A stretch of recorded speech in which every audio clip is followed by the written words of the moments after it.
Hello, good listening students. I discovered a book on my bookshelf that I'd kind of forgotten about, but it is one of my favorites. I know I say that about many books because I have hundreds of favorite books, but this truly is a great story with an unusual title. So I want you to try and figure out why the title is what it is while we're reading this book.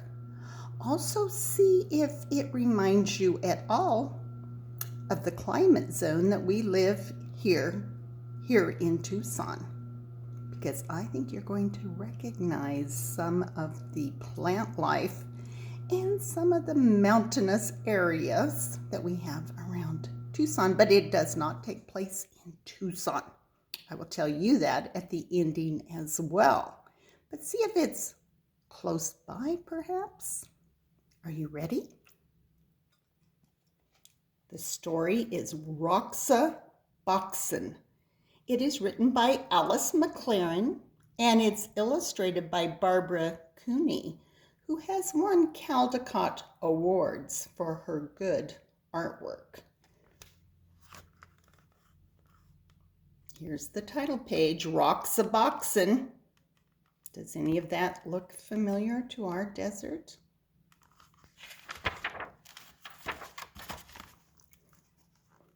Marion called it Roxaboxen. She always knew the name of everything. There across the road, it looked like any rocky hill, nothing but sand and rocks, some old wooden boxes, cactus and greasewood, and thorny ocotillo. But it was a special place. The street between Roxaboxen and the houses curved like a river, so Marion named it the River Road. After that, you had to ford a river to reach Roxaboxen. Of course, of all Marion's sisters came Anna May, Frances, and little Jean, Charles from next door, even though he was 12. Oh, and Eleanor, naturally, and Jamie with his brother Paul. Later on, there were others, but these were the first. Well, not really the first. Roxaboxen had always been there and must have belonged to others long before.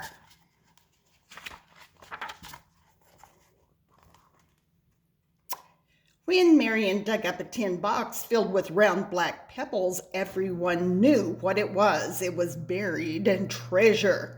Those pebbles were the money of Roxaboxen. You could still find others just like them if you looked hard enough. So some days became treasure hunting days with everybody trying to find that special kind. And then on other days, you might just find one without even looking.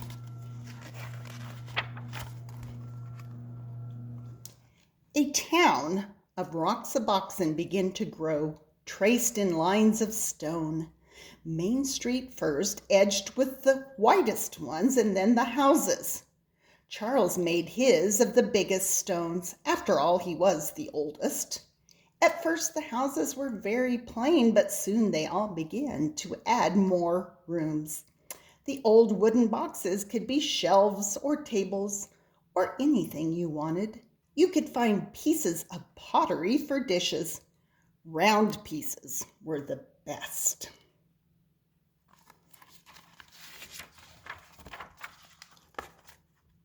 Later on, there was a town hall. Marion was the mayor, of course. That was just the way she was. Nobody minded.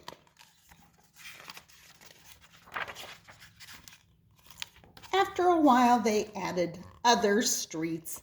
Frances moved to one of them and built herself a new house outlined in desert glass, bits of amber, amethyst, and sea green. A house of jewels.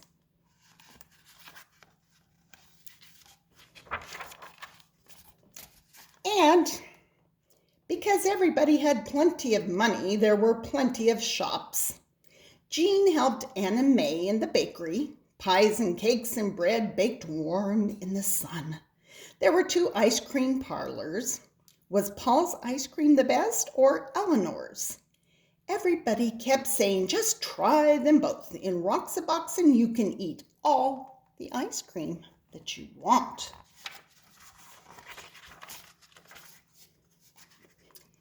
Everybody had a car. All you needed was something round for a steering wheel.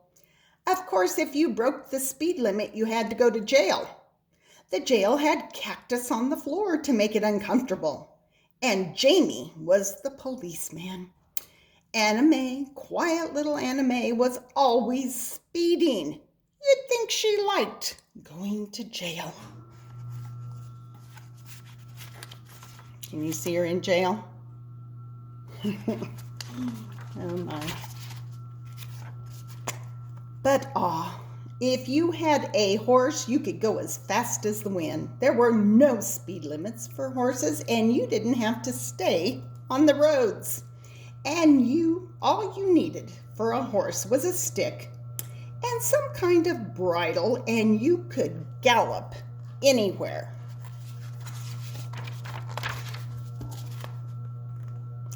Sometimes there were wars. Once there was a great war, boys against girls.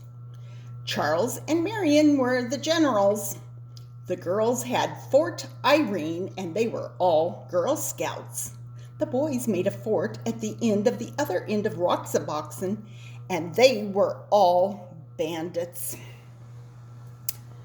Oh, the raids were fierce, loud, with whooping and the stamping of horses. The whirling swords of Ocotillo had short, sharp thorns. But when you reached your fort, you were safe.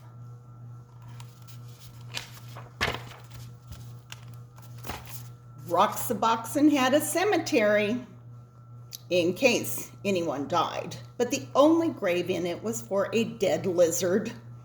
Each year when the cactus bloomed, they decorated the grave with flowers.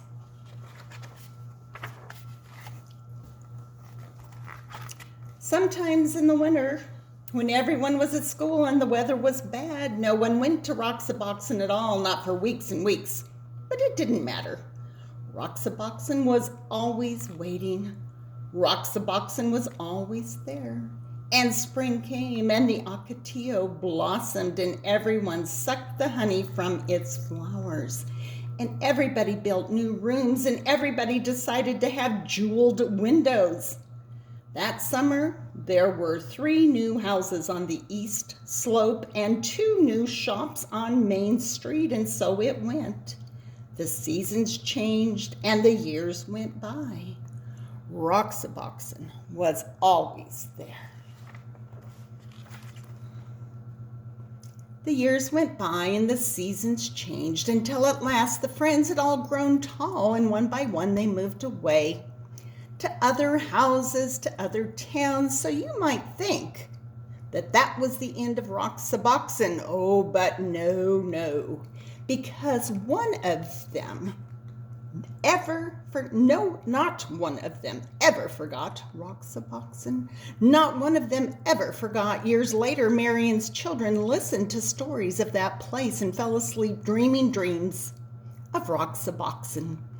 Gray-haired Charles picked up a black pebble on the beach and stood holding it, remembering Roxaboxen. More than 50 years later, Frances went back, and Roxaboxen was still there. She could see the white stones bordering Main Street, and there, where she had built her house, the desert glass still glowed amethyst, amber, and sea green.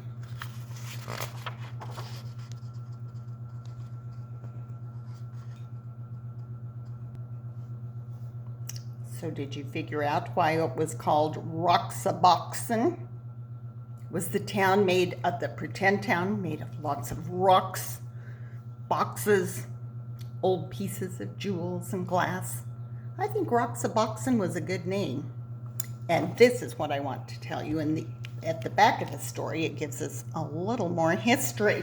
of why Alice McLaren wrote this story.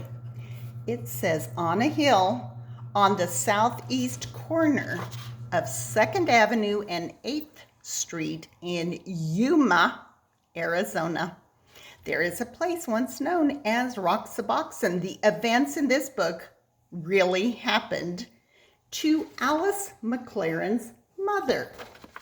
With the aid of her mother's childhood manuscript or diary, the memories of relatives, letters, and maps from other inhabitants of Roxaboxen, Alice McLaren was able to recreate the magical world as if she had played there herself. She presents us with a celebration of the active imagination, of the ability of children to create, even with the most unpromising materials, a world of fantasy so real and multidimensional that it earns a lasting place in our memory. And the back of the book tells us about the illustrator, Barbara Cooney. And it's a story, she tells us, of rocks, pebbles, and old wooden boxes. Therefore, Roxaboxen, dishes made of pottery, horses made from sticks. Welcome to this spatial town, Roxaboxen. Are you using your imagination these days? You've got lots and lots of toys, but you can't have lots and lots of play dates, I know, because we're sheltering. So maybe you can make up some games with your brothers and sisters or with your toys. Make an imaginary town, forts, that's always fun. Things like that. I hope you enjoyed it. I'll talk to you another time. Oh, by the way, this was story number 28. Oh, that is a bunch of stories, isn't it? Talk to you soon. Bye.